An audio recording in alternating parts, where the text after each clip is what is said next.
Very good afternoon. चलिए तो आज जो है हम लोग एनसीईआरटी का सेकंड चैप्टर पढ़ेंगे, सेल डिवीजन।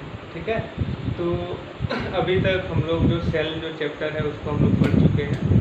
आज जो है सेकंड चैप्टर पढ़ने जा रहे हैं, सेल डिवीजन। तो आप लोग देखे होंगे कि हम लोगों को जो पढ़ना है cell division and cell cycle में 3 टॉपिक पढ़ने हैं। पहला पढ़ना है माइटोसिस सेल डिवीजन, पहला पढ़ना है माइटोटिक सेल डिवीजन, जो सेकंड पढ़ना है वो पढ़ना है मियोसिस सेल डिवीजन, और जो तीसरा हम लोग पढ़ेंगे वो पढ़ेंगे सेल साइकिल। ठीक है, सेल साइकिल हम लोग तीसरे स्टेप में पढ़ेंगे, क्योंकि हम लोग का चैप्टर का नाम क्या है, cell cycle and cell division. तो पहले हम लोग पढ़ेंगे माइटोसिस, सेकंड पढ़ेंगे मियोसिस, और तीसरा जो पढ़ेंगे वो सेल साइकिल पढ़ेंगे। चलिए तो आज की जो टॉपिक होगी हमारी, जो पहला स्टेज है हम लोग 3 वीडियो में पढ़ेंगे। पहला माइटोटिक सेल डिवीजन, वो हम लोग शुरू करते हैं। तो आप लोग एक बात ध्यान देंगे कि जो माइटोसिस सेल डिवीजन होता है उसका कॉन्सेप्ट ये होता है कि एक सेल से 2 सेल का निर्माण होना ही माइटोसिस सेल डिवीजन कहलाता है। एक सेल से कितना सेल बनेगा, 2 सेल बनेगा, तो उसको हम लोग क्या कहेंगे, माइटोसिस सेल डिवीजन। एक बात ये आप लोग ध्यान रखेंगे, यहाँ पे 23 को यन नाम से आप लोग याद रखिएगा। तो आप लोग बताइए, यदि इसमें क्रोमोसोम मतलब पेरेंट्स में क्रोमोसोम 46 हो तो इसमें जो क्रोमोसोम होगा वो कितना होगा, 23 होगा, और 23 को हम लोग यन कह रहे हैं। तो आप बताइए, यदि हम लोग 46 को लिखना हो तो 46 को 2 इंटू यन यानी कि 2n लिख सकते हैं क्या, तो यह लिख सकते हैं ना। तो ध्यान रखेंगे, इसमें जो क्रोमोसोम है 46 होता है, यानी कि इसमें भी 2n होता है और यहाँ भी आपका 2n ही होता है। इसी को हम लोग माइटोसिस डिवीजन में हम लोग डीपली में थोड़ा पढ़ने का काम करेंगे। ध्यान दीजिए, माइटोसिस सेल डिवीजन का जो डिस्कवरी है, जो खोज है, सबसे पहले साइंटिस्ट थे जिनका नाम था W फ्लेमिंग, 1888 में किए हुए हैं। तो एक आप लोग पॉइंट याद कर लेंगे, जो माइटोसिस सेल डिवीजन का खोज है वो किसने किए थे, W फ्लेमिंग, कब, 1888 में। सेकेंड पॉइंट आप लोग ध्यान रखिएगा, जो माइटोसिस सेल डिवीजन है वह 2 स्टेप में पूरा होता है। पहले तो न्यूक्लियस का डिवाइड होगा, तो न्यूक्लियस की डिवीजन होने की प्रक्रिया को कैरियोकाइनेसिस कहते हैं, और साइटोप्लाज्म की डिवीजन की प्रक्रिया को साइटोकाइनेसिस कहते हैं। ध्यान दीजिएगा, कैरियो मीन्स होता है न्यूक्लियस और काइनेसिस मीन्स होता है टू डिवाइड। मीन्स न्यूक्लियस का डिवीजन ही कैरियोकाइनेसिस कहलाता है, और साइटो मीन्स साइटोप्लाज्म, और काइनेसिस में डिवीजन मीन्स साइटोप्लाज्म का डिवीजन ही साइटोकाइनेसिस कहलाता है। तो अब एक आपको पॉइंट याद करना है, क्या, जो प्रोसेस ऑफ कैरियोकाइनेसिस होता है वह 4 स्टेप में पूरा होता है। First prophase, second metaphase, anaphase, telophase. कौन कौन सा होता है, देखिए हम लोग जो पढ़ेंगे उसको बस वीडियो देख के ही नहीं छोड़ देंगे, बल्कि हम लोग का ये है कि इसे याद कर लेना है। तो पहला है prophase, metaphase, anaphase, telophase. 4 step है किसका, कैरियोकाइनेसिस का। आगे हम साइटोकाइनेसिस पढ़ाएंगे तो उसमें हम लोग बात करेंगे। तो फिलहाल अभी ध्यान दीजिए, कैरियोकाइनेसिस का 4 स्टेप कौन कौन, प्रोफेज, मेटाफेज, एनाफेज, टीलोफेज। इसको जो है हम लोग इस फिगर के माध्यम से समझने का प्रयास करेंगे। देखिए, जब मान लीजिए ऐसे कोई सेल्स है, तो सेल्स के अंदर न्यूक्लियस है, तो न्यूक्लियस को यानी कैरियोकाइनेसिस जब होना रहता है तो न्यूक्लियस का जो क्रोमेटिन थ्रेड होता है वह छोटे छोटे टुकड़ों में टूट जाता है, और इसी छोटे छोटे टुकड़े को हम लोग क्रोमोसोम के नाम से जाना जाता है। हमारा क्रोमोसोम जो चैप्टर है वो पढ़ाया है, उसे देख लीजिएगा, समझ में आ जाएगा। तो उसे हम लोग क्या कहेंगे, क्रोमोसोम। और इसी स्टेज को हम लोग इंटरफेज कहेंगे। क्या कहते हैं, इंटरफेज। यानी कि जो सेल है वह सेल डिवीजन करने के लिए सबसे पहले अपने आप को प्रिपेयर करती है, और उसी प्रिपेयर करने की टाइम को इंटरफेज के नाम से जाना जाता है। तो देखिए, हमने पहला बनाया है क्या, इंटरफेज। फिर जो प्रोफेज है, prophase, early prophase, middle prophase, और यहाँ पे बताया है लेट प्रोफेज। प्रोफेज हो गया, फिर यहाँ पे हम लोग समझेंगे मेटाफेज के बारे में, फिर समझेंगे एनाफेज के बारे में। फिर एनाफेज में हमने दो बताया है, अर्ली एनाफेज और लेट एनाफेज। फिर टीलोफेज में दो, अर्ली टीलोफेज, लेट टीलोफेज। इसको हम लोग धीरे धीरे करके पूरा हम लोग समझते चलेंगे। पहला क्या है, इंटरफेज। तो इंटरफेज सेल डिवीजन का वह स्टेज होता है, वह टाइम होता है जिस टाइम सेल अपने आप को प्रिपेयर करती है to divide for the division, is called as interphase stage. यहाँ पे देखिए यह जो क्रोमोसोम है, क्रोमोसोम अब टूट चुके हैं, इसी स्टेज को क्या कहते हैं हम लोग, इंटरफेज के नाम से जानेंगे। सेकेंड है क्या, अर्ली प्रोफेज। प्रोफेज को तीन भागों में हमने बांटा है, अर्ली प्रोफेज, मिडिल प्रोफेज और लेट प्रोफेज। तो अर्ली प्रोफेज में जो क्रोमोसोम होते हैं, जैसे मान लीजिए क्रोमोसोम जो है ये ऐसे ऐसे क्रोमोसोम है, अब क्रोमोसोम का यह जो है सेंट्रोमियर, तो यह क्रोमोसोम जो होते हैं वह खुलने लगते हैं, अनविंडिंग होते हैं। यहाँ पे देखिए पूरा बंधा हुआ है, तो यहाँ पे क्या हुआ, अनविंडिंग होने लगा, कौन, क्रोमोसोम। लेकिन यह सेंटर में सेंट्रोमियर के द्वारा जुड़े हुए रहते हैं। ध्यान दीजिए, समझ में आ गया होगा। Early prophase. मिडिल प्रोफेज में क्या होता है कि आप लोग देखे होंगे यहाँ पे जो है वो न्यूक्लियोलस है, न्यूक्लियस के अंदर न्यूक्लियोलस होता है। तो न्यूक्लियोलस अब यह डिजॉल्व होना स्टार्ट हो गया, मतलब डिस्टिंक्ट होने लगता है। और मिडिल प्रोफेज में आकर के जो न्यूक्लियोलस होता है वो कम्प्लीटली डिसअपियर हो जाता है। और साथ ही साथ जो प्लाज्मा मेम्ब्रेन होते हैं, न्यूक्लियर मेम्ब्रेन, वह हल्का हल्का स्टार्ट कर देते हैं डिसअपियर है ना, मतलब डिसॉल्व होना।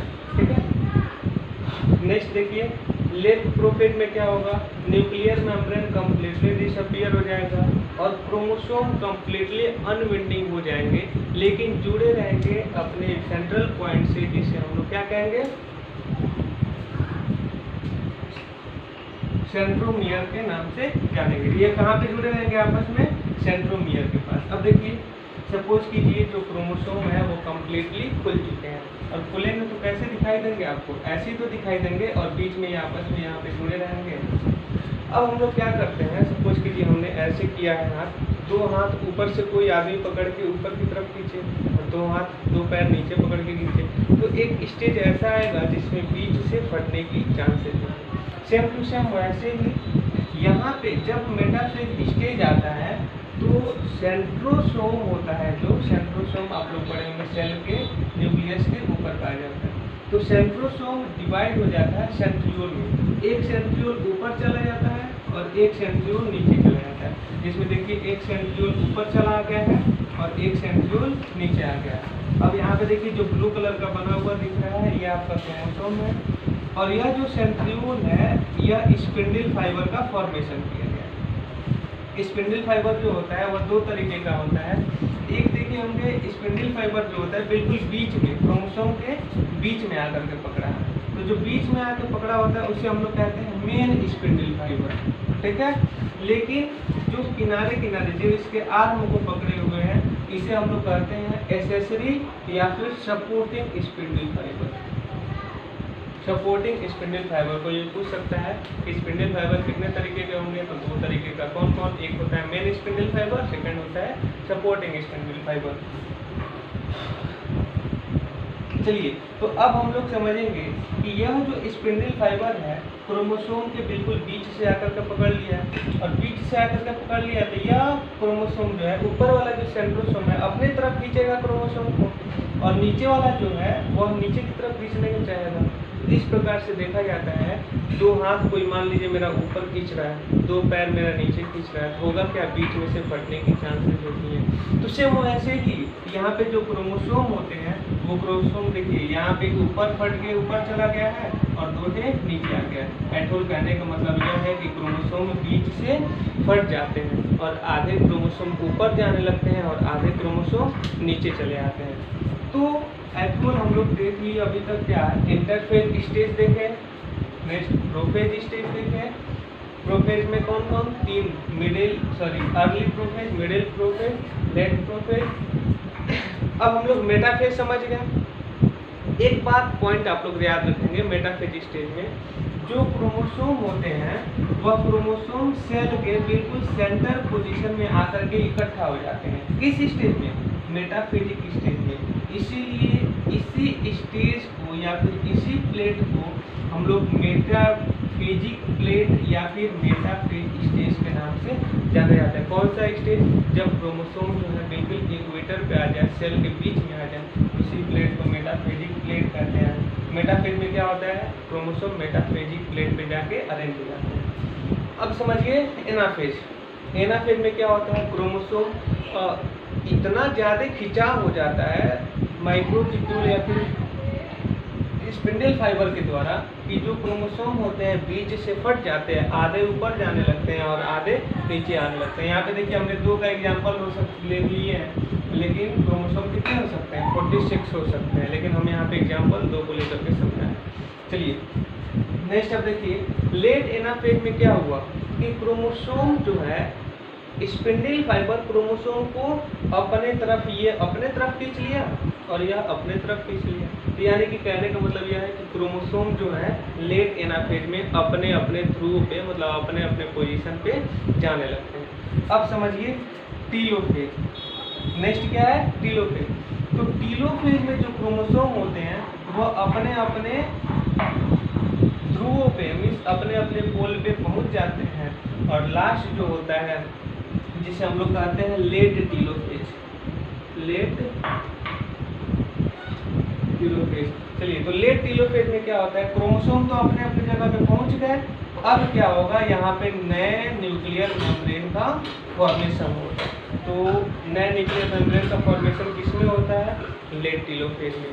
चलिए तो हम लोग इतनी बात समझिए कि जो कैरियोकाइनेसिस होता है माइटोसिस डिवीजन का कितने स्टेप में होता है? प्रोफेज, मेटाफेज, एनाफेज और टीलोफेज। इतनी बात समझ में हो गई। अब देखिए अभी तक हम लोग क्या पढ़े हैं? कैरियोकाइनेसिस, लेकिन अब हम लोग समझेंगे साइटोकाइनेसिस। साइटोकाइनेसिस में होता है डिवीजन ऑफ साइटोप्लाज्म और कॉल्ड है साइटोकाइनेसिस। अब देखिए यहाँ से जब इसमें तो पूरा साइटोप्लाज्म है, तो साइटोकाइनेसिस का मतलब क्या है? साइटोप्लाज्म का डिवीजन हो जाए तो उसे साइटोकाइनेसिस कहते हैं। और साइटोकाइनेसिस 2 तरीके का होता है। प्लांट में सेल प्लेट के फॉर्मेशन के द्वारा होता है और एनिमल में यानी कि हम लोगों में जो है वो फरो के फॉर्मेशन के द्वारा होता है।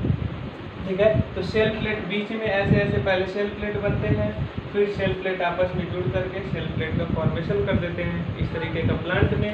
और फरो के द्वारा फॉर्मेशन हो तो जो प्लाज्मा मेम्ब्रेन होती है, प्लाज्मा मेम्ब्रेन ये अंदर की तरफ धंस के फरो बनाता है।